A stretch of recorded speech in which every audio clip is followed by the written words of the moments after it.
Olá, olá, começa agora o JBR News de sextas-feiras. Lembrando a você, seguidor e seguidora, que hoje é uma sexta-feira em Brasília, dia 29 de abril, quando eu e Rodolfo Lago, com muita alegria, nos unimos para levar até você a análise, o bastidor, o comentário do fato ou dos fatos que ocorrem na capital do Brasil. Fatos do poder, fatos que acabam refletindo na vida de todos nós. E nessa sexta-feira, eu e Rodolfo Lago separamos para vocês o assunto que mais foi falado do ponto de vista político nessa semana, que é o chamado caso Daniel Silveira, ou melhor dizendo, a respeito do deputado eleito pelo Rio de Janeiro, deputado federal Daniel Silveira, que acabou se envolvendo no passado com vários atos considerados antidemocráticos, inclusive com agressões públicas a ministros do Supremo Tribunal Federal e que levou a uma condenação na Suprema Corte. Esta condenação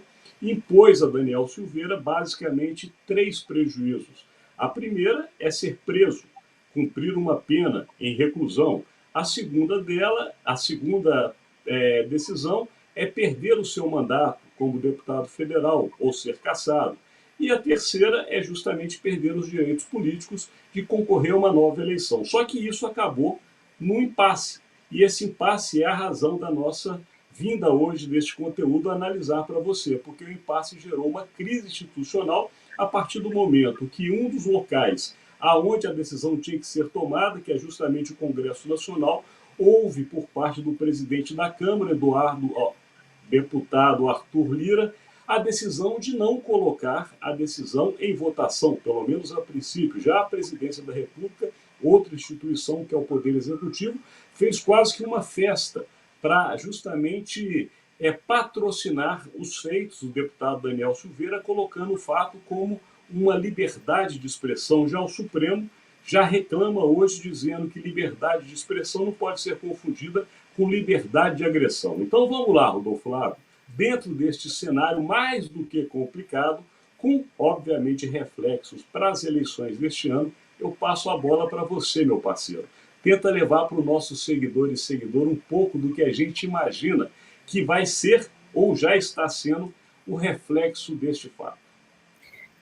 Alexandre, vamos começar aqui falando uma coisa. É curioso, né? Eu peço a reflexão dos nossos seguidores para a seguinte questão. Nós sabemos, né? O presidente Jair Bolsonaro. Pode É, continuar. tranquilo. A gente sabe, né? Isso daí não estamos aqui cometendo nenhuma inverdade, porque isso é declarado. O presidente Jair Bolsonaro elogia sempre, defende sempre o regime militar, né? Eu não vou nem entrar aqui sobre se era ou não era uma ditadura, eu acho que era uma ditadura, né? Ele disse que não era, né? Mas ele elogia sempre o regime militar. Bom, sendo ou não ditadura, e eu insisto de novo dizer, para mim era, né? É, havia censura, né? Havia censura aos meios de comunicação, né? Durante um bom período, desde 1970 até o final, censura prévia durante um grande período aos meios de comunicação. Várias coisas foram proibidas de ser veiculadas, né? Então, a mim soa, no mínimo, curioso, né, que um defensor desse regime militar, ditadura ou não, onde havia censura, né, agora faça um ato em defesa da liberdade de expressão, né? No mínimo, me parece uma coisa meio incoerente isso, né?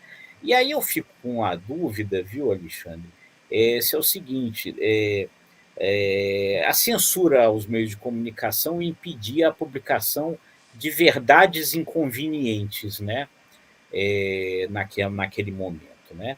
E o presidente Bolsonaro, muitas vezes, parece querer a liberdade para publicar aquilo que muitos consideram que é fake news, né?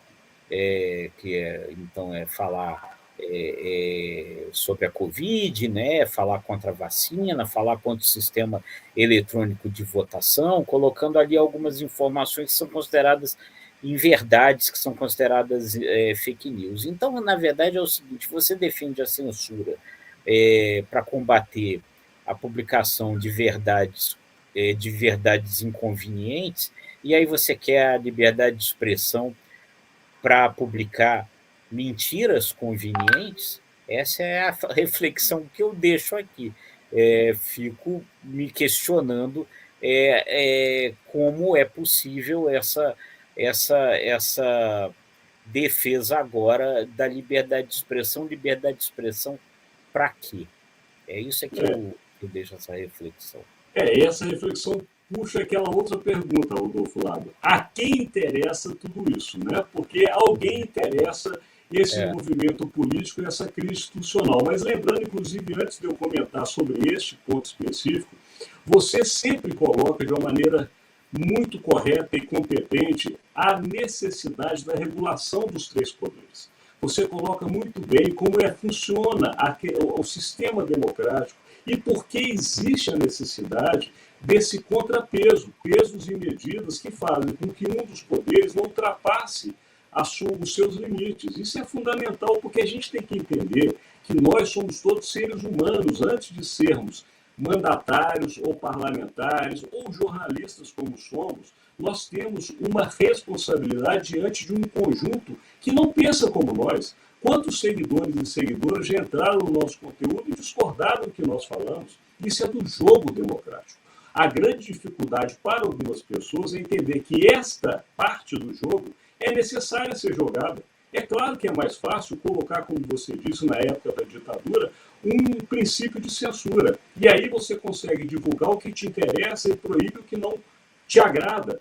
É claro que isso é uma forma de muitos seres humanos agirem, mas não é uma forma democrática de governar. Então a gente está num impasse hoje que é realmente referente à democracia. E aí, especificamente no caso do Daniel Silveira, me chama muita atenção.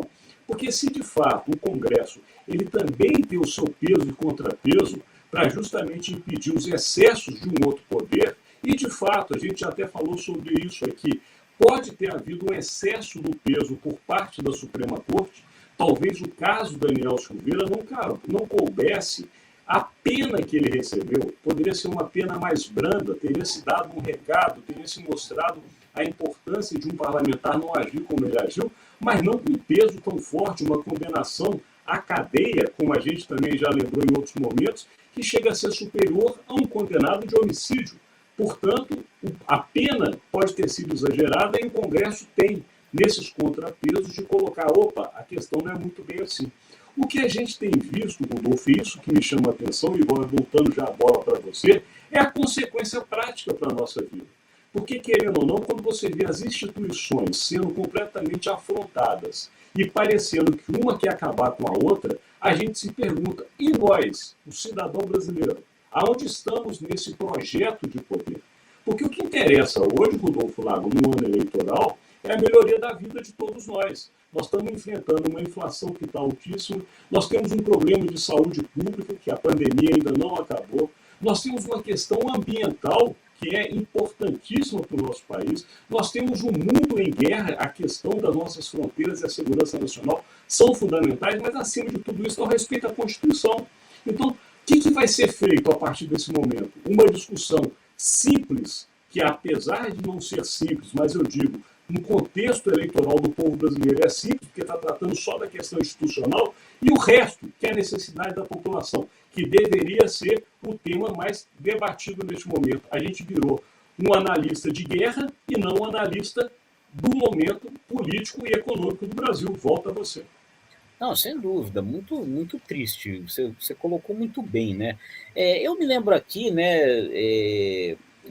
Me vem à memória aqui o que dizia, né, Alexandre, o vice-presidente Marco Maciel, o vice-presidente do presidente Desculpa fazer, eu tenho que fazer uma ressalva. O presidente Marco Maciel, ex-senador por Pernambuco, já falecido, mas um dos mais brilhantes e competentes articuladores políticos que passou pela história recente do Brasil. Está contigo.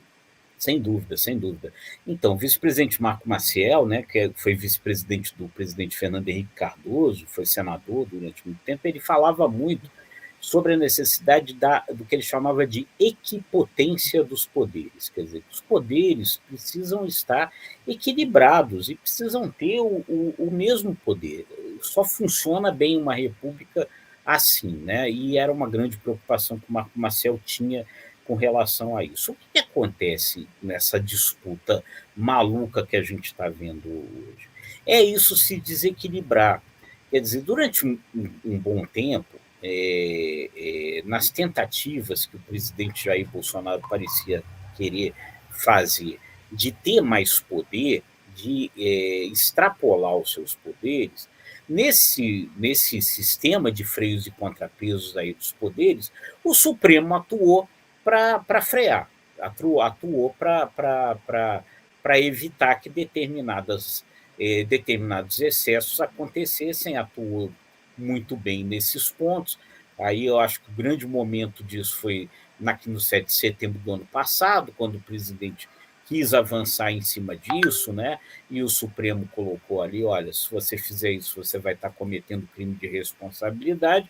O presidente acabou recuando daquele ponto.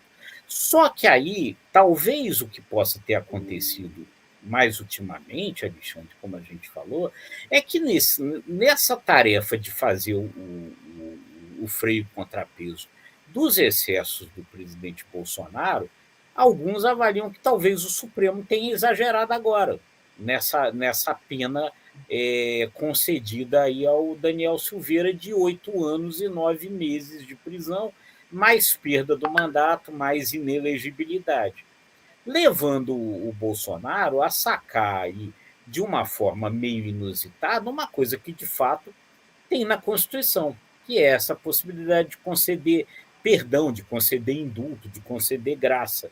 E aí fica o Supremo nessa encalacrada. Como é que vai sair disso aí?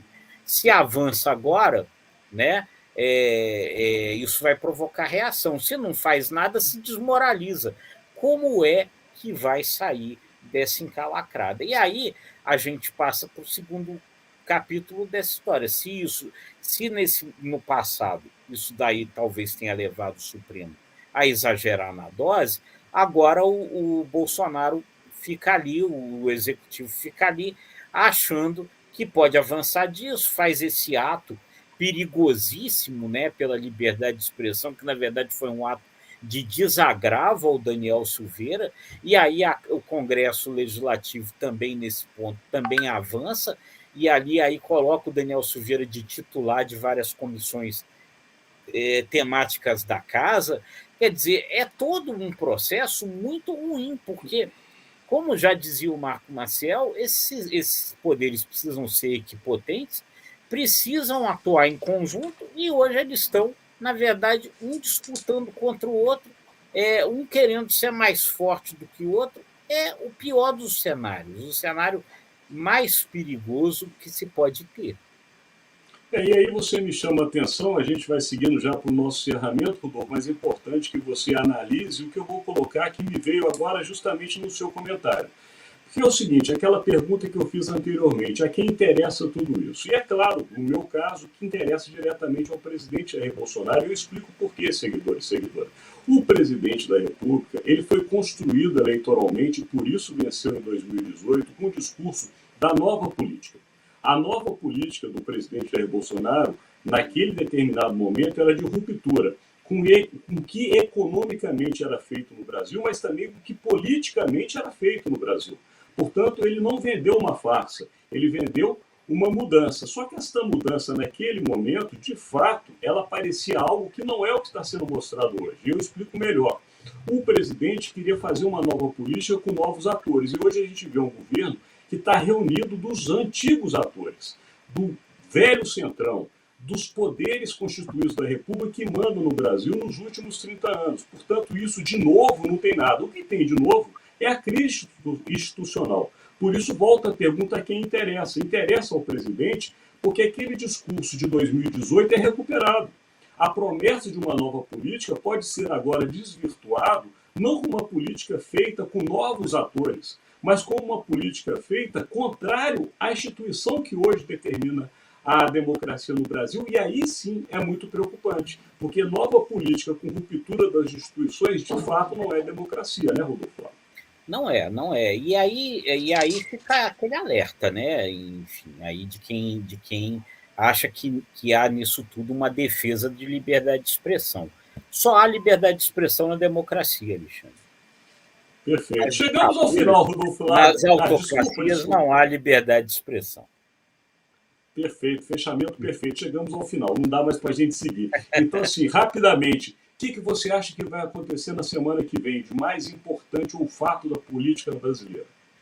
Eu acho que a gente vai precisar continuar acompanhando isso, né? Em algum momento o Supremo vai ter que dizer o que fará com relação a essa questão do perdão ao Daniel Silveira, como é que isso vai ser decidido, né?